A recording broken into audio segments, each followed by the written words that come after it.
ఈనాటి చాలా హృదయంగా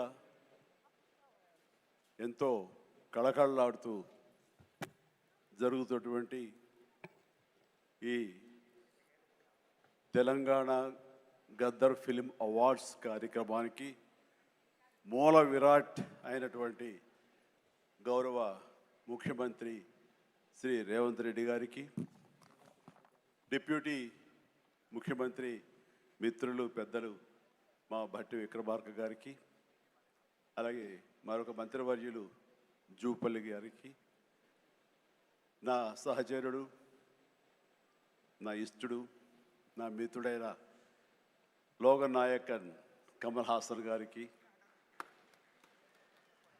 మరో సోదరుడు నాగార్జున గారికి, అలాగే మరొక నాగేశ్వర గారి అవార్డు అందుకోబోతున్న జయసుధ గారికి, and best actor సంపాదించేటువంటి Naga Chaitanya, అలాగే బెస్ట్ యాక్ట్రెస్ రష్మిక మందన, ఇతర అవార్డు గ్రహీతలందరికీ స్వాగతం పలుకుతున్నాను, అభినందనలు తెలుపుకుంటున్నాను. ఈ శ్రీ పరాభవనామ తెలుగు సంవత్సరాది ఉగాది శుభాకాంక్షలు ఇక్కడ ఉన్నటువంటి ప్రతి ఒక్కరికి, ఆహ్వానితులకు, వీక్షిస్తున్న వారికి, రెండు రాష్ట్రాల తెలుగు ప్రజలకు ప్రతి ఒక్కరికి నా మనస్ఫూర్తిగా తెలుపుకుంటూ నా సంతోషాన్ని వెలిబుచ్చుకుంటున్నాను. ఎక్కడైతే కళాకారులు గౌరవించబడతారో అక్కడ రాష్ట్రం, దేశం, ఆ రాజ్యం సుభిక్షంగా ఉంటుందన్నది నానుడి.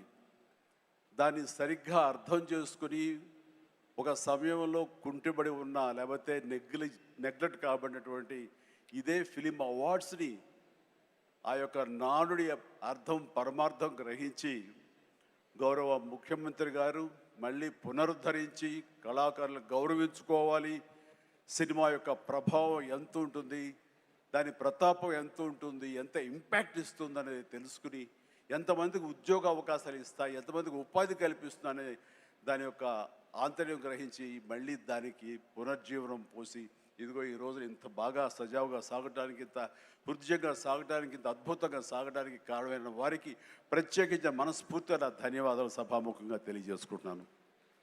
సార్, మనం కలిసిన ప్రతిసారి మీరు సినిమా గురించి, సినిమా అభివృద్ధి గురించి, సినిమాని ఎలా ముందుకు తీసుకువెళ్ళాలంటూ, ఈ హైదరాబాద్ అనేది నైసర్గిక స్వరూపంగా ఇది అన్ని దేశం మొత్తంకి మధ్యలో ఉంటుంది, అన్ని రకాల అట్మాస్ఫియర్స్ ఉన్నాయి, అన్ని రకాల అంబియన్స్ ఉన్నాయి, అన్ని రకాల ఇన్ఫ్రాస్ట్రక్చర్ ఉంది as per cinema is concern. కాబట్టి ఇక్కడ ఒక తెలుగు సినిమా కాదు, లేదా దక్షిణ భారత సినిమా కాదు, భారతదేశ సినిమా అని ఇక్కడ కేంద్రంగా ఉంచడం, భవిష్యత్తులో ప్రపంచ దేశ సినిమాలను కూడా ఇక్కడ ఆహ్వానించేలాగా మనం అన్ని అభివృద్ధి చేయాలి, దానికి అవసరట్లుగా మేమందరం సమాయుత్తం అయ్యామంటూ దానికి ప్రత్యేకించి ఈ కార్యక్రమాన్ని, ఈ యొక్క దీన్ని బృహత్ కార్యాన్ని భట్టి గారికి అప్పచెప్పారు. వీరందరూ కలిపి ఈ మధ్యకాలంలో గ్లోబల్ సమ్మిట్ జరిగినప్పుడు అందులో కూడా అంతర్భాగంగా ప్రత్యేకించి సినిమాకి వారు అవకాశం కల్పించి, వారిని ఆహ్వానించి, మంచి చెడ్డల గురించి తర్కించి, చర్చించి, దానికి కావలసినటువంటి సదుపాయాలు మీరు ముందుకు రండి, ప్రభుత్వం మీ అండదండలు అందిస్తుంది, ఇది ఈ రోజున పెద్ద ఎత్తున మనం సినిమాకి పెద్దపీట వెయ్యాలి అంటూ వారు ప్రత్యేకించి సినిమాకి ఇస్తున్న ప్రాముఖ్యతకి మనందరం నిజంగా ఆయనకి ఎంతో రుణపడి ఉన్నాము. ఎందుకంటే దీని యొక్క ఆంతర్యం, దీని యొక్క విలువ గ్రహించారు కాబట్టి కేంద్ర ప్రభుత్వం కూడా వేవ్స్ అని మన సాఫ్ట్ పవర్ని ప్రపంచ దేశాలకి తెలియచెప్పాలంటూ మన కల్చర్ కానివ్వండి, మన హెరిటేజ్ కానివ్వండి, మన సినిమా కానివ్వండి, మన క్రీడ కానివ్వండి, మన గ్రామీణకు సంబంధించినటువంటి ఆ వాతావరణం కానివ్వండి, మన ఆహారపు అలవాట్లు కానివ్వండి, ఇవన్నీ కూడా ప్రపంచ దేశాలకి తెలియజేస్తే కనుక దాని ఇంపాక్ట్ అంతా ఇంత ఉండదు. వాళ్ళని ఆకర్షించుకోగలిగితే కనుక ఆ రిజల్ట్ వేరు. అందుకనే కేంద్ర ప్రభుత్వం కూడా ఈ సాఫ్ట్ పవర్ యొక్క ఇంపాక్ట్ గ్రహించి దీని వేవ్స్ అని మధ్యకాలంలో నన్ను కూడా అందులో భాగస్వామ్యం చేస్తారు, కమల్ హాసన్ గారి వీళ్ళందరినీ కూడా దాన్ని చూశారు. ఎందుకంటే వాళ్ళందరూ దాన్ని చవి చూశారు. కే పాప్ అని ఒక కొరియాకు సంబంధించి, దక్షిణ కొరియాకు సంబంధించినటువంటి ఒక కే పాప్ కానీ, కే సినిమా కానీ, అలాగే జపాన్కి సంబంధించిన యానిమే కానీ, ఇవన్నీ కూడా వాళ్ళ యొక్క కంట్రీ ఎకానమీని ఇంపాక్ట్ చేసి దానికి ఎంతో తోడ్పాటు అందించింది, వాళ్ళ జీడిపి పెరిగింది. కాబట్టి ఇది చాలా తేలిగ్గా సినిమా కదా, ఏముందిలే ఇందులో అనేలాగా తేలిగ్గా తీసుకోకుండా దీని యొక్క ప్రభావంతో మన రాష్ట్ర ఎకానమీ కూడా పెంచుకోవచ్చు. ఈ రోజున మన పేరు ప్రఖ్యాతులు కూడా తీసుకోవచ్చు. ఎక్కడ సరే ఇప్పుడు హాలీవుడ్ అంటే మనం ఒక అగ్రరాజ్యం గుర్తుకొస్తుంది. అలాగే ఇండియన్ సినిమా అంటే ఈ రోజున హైదరాబాద్, తెలంగాణ గుర్తుకు రావాలన్న ముఖ్య ఉద్దేశంతో మన ముఖ్యమంత్రిగా చేపట్టే బృహత్ కార్యక్రమానికి మనందరం చేదోడుగా ఉంటామని, ఇండస్ట్రీ మీ వైపు ఉంటుందని మనస్ఫూర్తిగా ఈ సందర్భంగా నేను తెలియజేస్తూ, మీరు ఎలాంటి ఆర్డర్స్ ఇచ్చినా సరే శిరసా వహిస్తూ ముందుకు తీసుకువెళ్తామని ఈ సందర్భంగా మీకు తెలియజేస్తాను సార్. ఇక్కడ సందర్భం అసందర్భం అని తెలియదు కానీ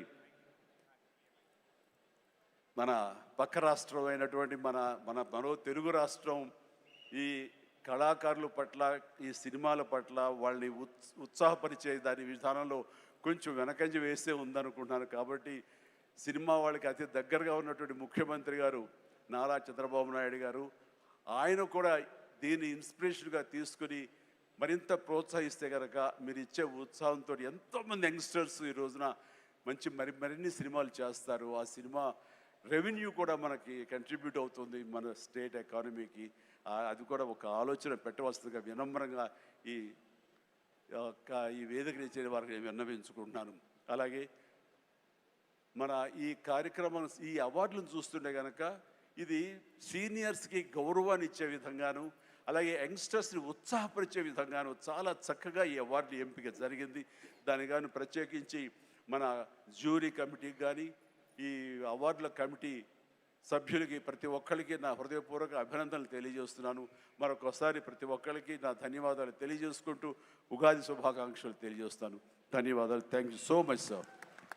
thank you so much megastar Chiranjeevi గారు, మీకు శుభాకాంక్షలు తెలియజెప్తూ ఉన్నాము. అలాగే thank you so much sir.